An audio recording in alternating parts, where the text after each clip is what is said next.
Bonjour à tous et bienvenue sur Crypto Signal. Pas énormément de news aujourd'hui, donc on va balayer assez vite là-dessus et pas énormément de développement sur le prix, donc c'est pareil, ça devait être une vidéo assez rapide.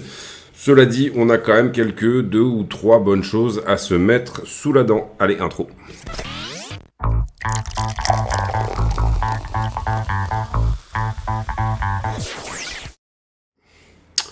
Alors on dézoome un petit peu, et là j'ai pris une charte un petit peu plus simple que celle de d'habitude.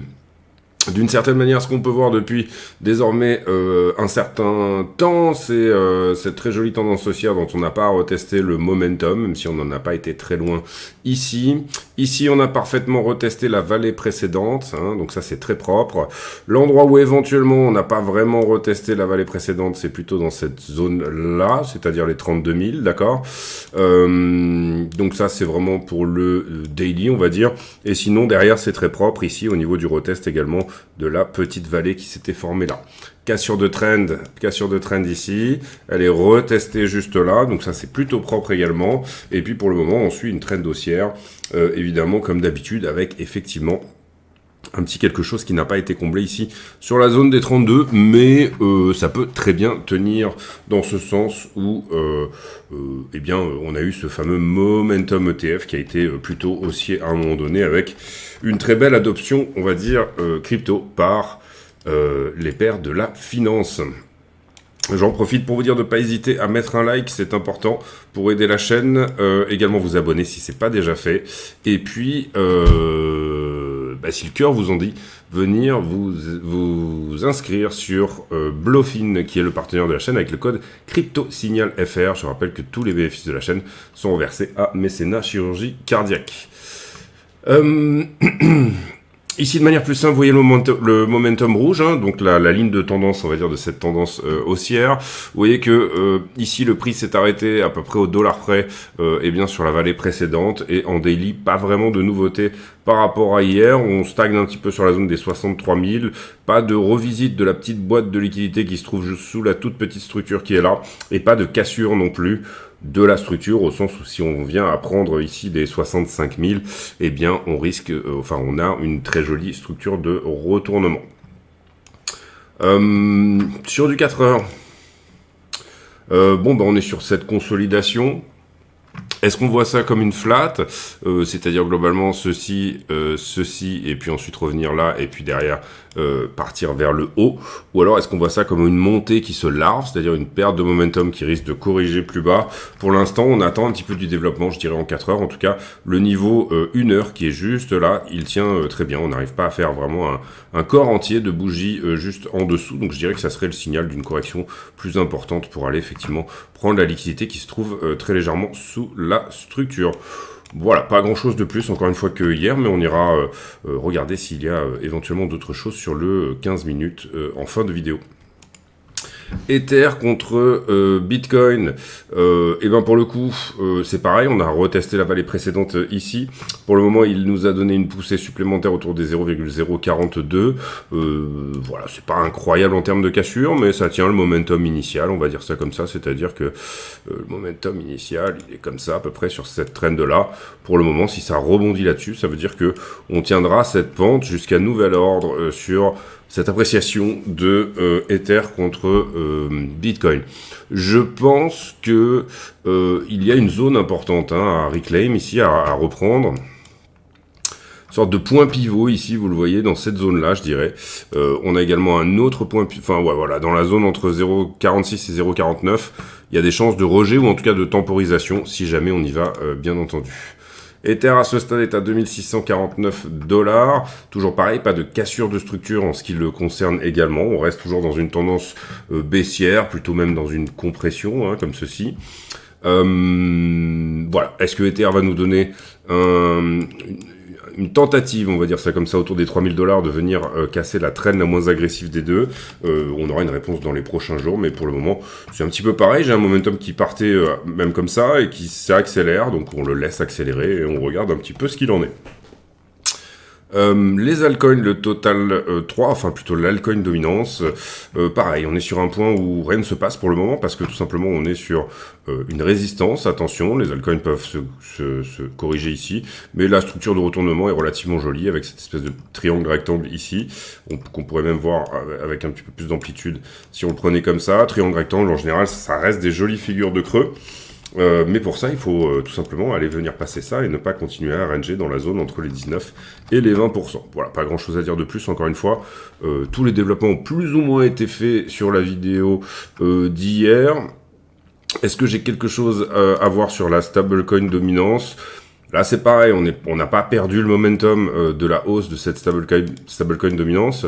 Voilà, pour le moment, on attend vraiment, on est sur ces zones où soit les alts pètent vers le haut, et puis effectivement, ça se passe bien, c'est-à-dire que la stablecoin dominance vient à retracer, et que du coup, ce qu'on voyait là, c'était une tendance haussière, un petit peu comme ce qu'on peut voir sur le Bitcoin était une consolidation de plusieurs mois, donc on aura une continuation probablement vers les 100 000 $ sans trop de problèmes, soit ça rebondit ici à ce stade, et la structure se retourne tout simplement dans le mauvais sens, entre guillemets, c'est-à-dire une stablecoin dominance haussière, bien évidemment, nous donnera une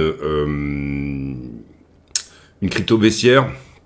Problème de la stablecoin dominance, si on regarde, on va dire, les creux et les sommets ascendants, vous voyez ici que j'ai une 2 en flat là-dedans, d'accord. Ensuite, je fais ma continuation de 3. Potentiellement que ceci est une 4, c'est possible, d'accord.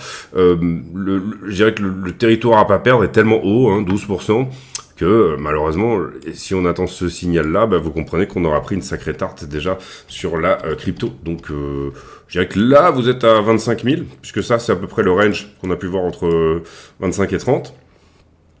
Là, vous êtes à peu près à 25 000. Ici, vous êtes à peu près à 30. Si ça doit retester ce qui se passe là, c'est 32, d'accord. Et ensuite, on dégage. C'est-à-dire que là, vous avez votre signal comme quoi on a une vague supplémentaire qui nous emmènerait la stablecoin dominance autour des 10%. Et là, on est à 30-32. C'est le gap dont je vous parlais tout à l'heure, ce qui est possible, encore une fois. Aucun problème avec ça. Retourner en revanche et échouer sur la zone sur laquelle on a échoué déjà par 2 fois, ici, là et là, d'accord, la zone des à peu près 8-9% de dominance, là vous êtes à peu près à 42 000 $, ici vous êtes à 32, encore une fois. Donc ça c'est 32, ça c'est 42, et ça c'est 25, d'accord. Donc voilà, à voir sur Bitcoin, encore une fois, on prend ici, on va dire, le maître étalon comme référence par rapport à sa propre structure. Bref, à voir ce qu'il va se passer. Ce qu'on veut voir, nous, c'est ça qui casse vers le bas, d'accord, pour encore une fois avoir une 5, c'est-à-dire une, 2 en flat, 3, 4 ici, qu'on pourrait qualifier comme une zigzag par exemple, et une 5 qui nous emmène, je dirais, à peu près sur les 4-5% de stablecoin dominance, avec en plus un joli gâteau qui attend sur le côté, puisqu'on a pas mal d'USDT qui sont mintés.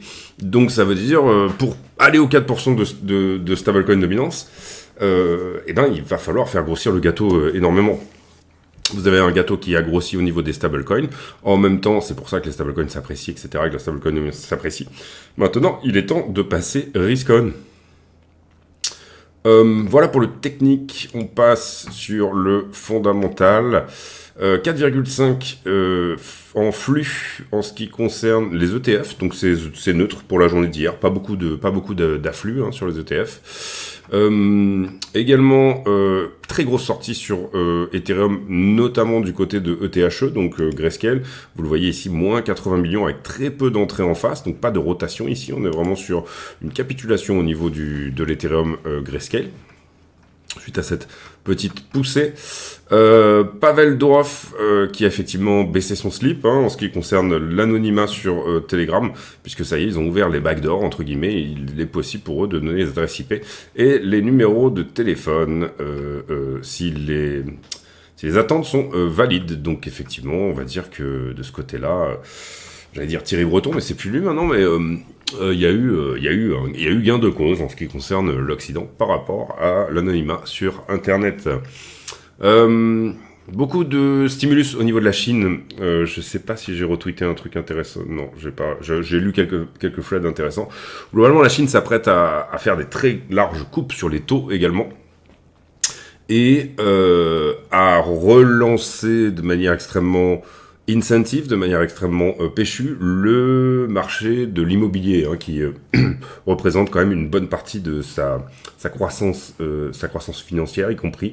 Donc du coup, c'est-à-dire facilité d'accès pour accéder à une résidence secondaire, etc. Enfin voilà, vraiment de l'incentive au niveau de l'immobilier, avec des taux bien évidemment bas, donc une possibilité de crédit relativement historique, et en l'occurrence ici, beaucoup de quantitative easing et d'injection de liquidité dans l'économie. Peut-être que la Chine va dire adieu à plus ou moins. Globalement, on est sur un déficit à peu près à 3% du PIB. Historiquement en Chine, c'est-à-dire que la Chine est un pays qui s'endette peu, hein, d'une certaine manière, ou en tout cas qui a des règles relativement strictes. Est-ce que là, pour le coup, elle va réellement relancer le truc? Ça serait plutôt une bonne chose pour la crypto, puisque les Chinois sont assez friands de crypto, et puis que, d'une certaine manière, ça va aider la liquidité mondiale également à faire le job. Et on avait eu des allégations comme quoi Coinbase vendait du BTC papier à BlackRock, c'est-à-dire qu'il leur disait oui, bah ok, t'as une dette en BTC contre moi, mais il y a pas de souci. Personnellement, c'était pas du tout mon avis, au sens où pour moi c'est extrêmement encadré, hein, toutes ces choses-là, à partir du moment où la SEC, etc. et tout ce petit monde est plus ou moins en train de vérifier ces choses-là. Surtout qu'on a été quand même échaudé avec FTX, etc. Donc voilà. Maintenant, BlackRock a tout de suite coupé court aux discussions en disant maintenant vous avez 12 heures pour nous montrer que vous avez effectivement acheté les BTC. C'était déjà le cas, c'est juste une annonce ici, hein, c'était plus ou moins déjà le cas. Dans les règles, on va dire ETF, c'était déjà l'idée, hein, d'acheter d'un jour sur l'autre. Puisque on est sur un système de paiement où finalement le prix de Bybit, donc de tous les ETF, va suivre le prix grâce à une moyenne sur les exchanges, etc. Et le prix va en permanence suivre. À la fin de la journée, on fait les comptes et on achète over the counter. Donc on les achète pas au marché. Malheureusement, c'est un des mécanismes qui a été annulé par la SEC au moment où il y a eu approbation des ETF. On achète un petit peu plus tard. Mais là, en l'occurrence, on voit ça se fait dans les 12 heures. C'est plus ou moins ce qu'a demandé BlackRock à Coinbase. Et bien sûr, tous les bénéfices de la chaîne reversés à Messera Chirurgie Cardiaque. Kamala Harris contre Trump, léger retour de Trump d'un petit pourcent. Pas grand-chose sur le Wall Street Journal, on passe. Les ETF en difficulté, c'est ce que j'expliquais tout à l'heure, on a eu des grosses sorties. Hein, je crois que 80 millions, c'est la plus grosse journée de sorties sur ETHE. Bitwise qui dit que les plus puissants de la finance sont en train de pratiquer une allocation à la crypto. Il faut comprendre que la crypto, actuellement, c'est à peu près 0,1%, on va dire, de la liquidité la liquidité en circulation. Enfin, oui, c'est plus ou moins ça. En tout cas, de la richesse financière, on va dire ça comme ça. Et, en l'occurrence, 0,1%. Bon, si tout le monde considère qu'il doit avoir une allocation à peu près de 1%, ne serait-ce qu'1%, ça nous emmènerait assez facilement autour des 300-400 000 $. Et puis, bien sûr, plus nous emmènerait, 4-5% nous emmènerait au million. Bitcoin est beaucoup plus lié au stimulus de la Fed que à celui de la Chine. C'est à la fois vrai, pas vrai. La Chine avait déjà commencé un pivot il y a de ça quelques temps et ça avait plutôt stimulé Bitcoin. En tout cas, si on le voit comme étant un des facteurs, c'est plus ou moins là qu'a été marqué le bottom. Maintenant, voilà, c'est toujours facile de trouver un coupable ou une cause. Ici, je me rappelle plus ce que disait le premier article, mais c'était intéressant. Ensuite, les officiels de la Fed qui laissent la porte ouverte à une autre coupe assez large sur les taux d'intérêt, sous-entendu 50 points de base. Oui, c'est tout à fait possible que la prochaine fois, on ait à nouveau 50 points de base. Ça dépendra des news économiques. Elles ne sortiront pas avant une quinzaine de jours, en tout cas pour celles du mois de septembre. Voilà, et calendrier économique, c'est assez vide. C'est assez vide, globalement, il y a assez peu de choses sur le calendrier économique à venir, si ce n'est vendredi le PCE, donc un des indices de l'inflation, on va dire, que la Fed suit énormément. On a déjà le CPI, a priori ça devrait être dans les mêmes proportions. Pas mal de gens de la Fed qui ont parlé jeudi, révision du GDP, on en a parlé hier également, on passe sur la liquidité. Liquidité avec, en termes de liquidation, 88 millions, c'est pas beaucoup. Exactement la même chose en long qu'en short, donc bon, ça tient au fait que le prix a quand même plutôt latéralisé sur les dernières 24 heures, et la moitié sur Bitcoin était quand même un peu plus de la moitié. Donc là, on est dans la normalité la plus totale. Carnet d'ordre, bah, si on devait ranger entre 65 et 62,3, 60, ouais, je dirais plutôt même borne basse ici, 64 et 62, on va dire. Vous voyez qu'il y a des ordres qui attendent en sortie. Et puis voilà, pareil, pas grand chose à dire ici sur les achats au spot. Et sur le funding, pour moi, pas beaucoup de nouveautés non plus, si ce n'est qu'on a eu un tout petit peu de long là-dedans, mais c'est pas massif. Et sinon, ça suit plus ou moins le prix, donc aucun problème de ce côté-là. On a pas mal flush ici sur le dip qui s'est fait ici de l'open interest. Les spreads sont toujours négatifs. Avoir des spreads positifs nous expliquerait qu'on est quand même dans une tendance plutôt prononcée sur les leviers. Et ici, pas mal d'achats spot, vous le voyez ici sur ce petit point-là. Bon, c'est pas forcément incroyable non plus.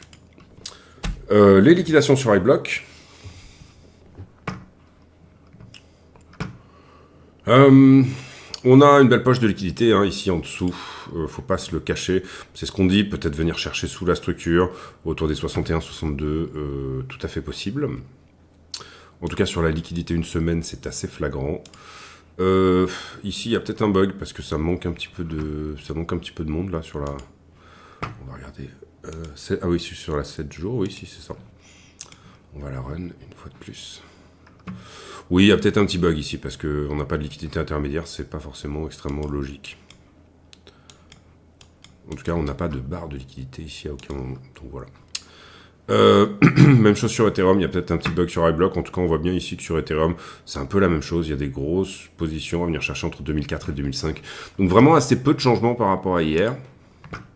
L'analyse d'hier tient toujours très largement, c'est-à-dire peut-être une petite correction passée en tout cas sous la structure pendant un certain temps. Je parle ici de ça, d'accord. Peut-être éventuellement 61,3 serait un bon endroit, vous le voyez ici c'était une résistance, il y a une vallée, ça peut protéger, essayer de protéger quelque chose. Si on le fait maintenant, ça serait globalement... Ça aurait une certaine logique avec le fait de revenir retester le momentum initial qui a déjà plus ou moins touché 1, 2, 3, 4 fois, d'accord. Donc voilà, venir creuser ça, je trouve que ça aurait vraiment du sens. Là, à court terme, surtout qu'hier on n'a pas eu des afflux ETF qui étaient fantastiques. Bouffer un petit peu de liquidité ici qui est positionné à l'achat. Et peut-être se reprendre pour nous donner une vague supplémentaire, pourquoi pas. Ça irait plutôt dans le sens de ce que j'aurais tendance à défendre. Maintenant, vous comprenez bien que, en ce qui me concerne sur mon trading, enfin en tout cas sur ce que j'avais pris, on avait dû rentrer, je sais plus, dans ces zones-là à peu près. J'attends pas beaucoup plus que ça, et si ça casse, tant mieux. Après, je prendrai plutôt un retest ou autre chose, mais voilà, pour le moment, je m'attends pas à énormément plus que là où on est finalement. Donc si ça se retourne ici, pourquoi pas. Cela dit, en 15 minutes, la structure est pas encore moche. La seule chose que j'aime pas trop, c'est que cette déviation ici, enfin, vous voyez, si vous voyez les choses un peu comme un range, comme ça, en 15, cette déviation ici a bouffé la liquidité qui était au-dessus de la structure. Donc on repart de zéro ici, vous comprenez qu'on a liquidé plus ou moins tous les shorts, en tout cas en gros levier qui étaient là-dedans. On pourrait peut-être plutôt s'attendre désormais à une déviation vers le bas et puis ensuite réintégration. Voilà, ça serait vraiment peut-être plutôt le truc à jouer. Donc joli point d'entrée probablement vers 61,3. Il y a peut-être un petit quelque chose à jouer sur cette petite déviation. Ou sinon, pour ceux qui font vraiment de l'intraday pur, il faut jouer le range tout simplement. C'est-à-dire que là, là on casse pas encore quelque chose. On perd ici une petite traîne à l'entrée. Il faudrait regarder un petit peu ici un peu plus de choses pour vraiment des indicateurs qui sont plutôt propres pour trader en range, où se trouve le point de contrôle, ce genre de choses. Je crois que j'ai fait une vidéo dédiée. Alors je l'avais faite pour les affiliés, je sais plus si Je l'ai faite également pour le Go, si je l'ai partagé au grand public ou pas. Mais globalement, on a un point de contrôle ici qui se trouve à peu près par là. Donc si on vient à le perdre, il faut bien comprendre que, en tout cas ce qu'on peut voir là-dedans, c'est que la majeure partie du business a eu lieu en bas du range, d'accord, plutôt sur cette partie-là. C'est normal parce que, vous le voyez ici, on a passé pas mal de temps là-dedans, et ça n'a pas été impulsif, ça a pris vraiment du temps ici pour construire un peu tout ça. Donc, si on perd ça, bon bah, il n'y a pas trop de doute qu'on va là. Si en revanche, on rebondit dessus et que ça tient, d'accord, à peu près par ici, hein, petite zone par là, on le voit d'ailleurs même directement ici, et bien à ce moment-là, c'est qu'on va à minima en haut du range, d'accord, au-dessus de ce point-là. Le funding, j'ai pas regardé, mais il me semble qu'il est toujours dans des zones assez neutres. Donc voilà, le scénario reste globalement à peu près le même qu'hier. Ouais, 0,05, il est positif mais neutre. Voilà, ça reste très très faible. Voilà pour la vidéo du jour, j'espère qu'elle vous aura plu. Si c'est le cas, n'hésitez pas à le dire. On se retrouve demain pour une nouvelle. J'ai pour habitude en fin de vidéo de poser une question à la con, c'est-à-dire une question qui n'a rien à voir avec le prix du Bitcoin, mais qui nous permet de converser de choses et d'autres. Et allez, on va parler voiture plutôt, essence, diesel ou électrique. Pas forcément ce que vous avez, mais plutôt ce que vous aimeriez avoir, ou ce que vous plébiscitez, ou ce que vous avez toujours plus ou moins aimé en termes de bagnole, motorisation et voilà, moyen de propulsion. On se retrouve demain pour une nouvelle vidéo. D'ici là, portez-vous bien. À très bientôt. Ciao, ciao.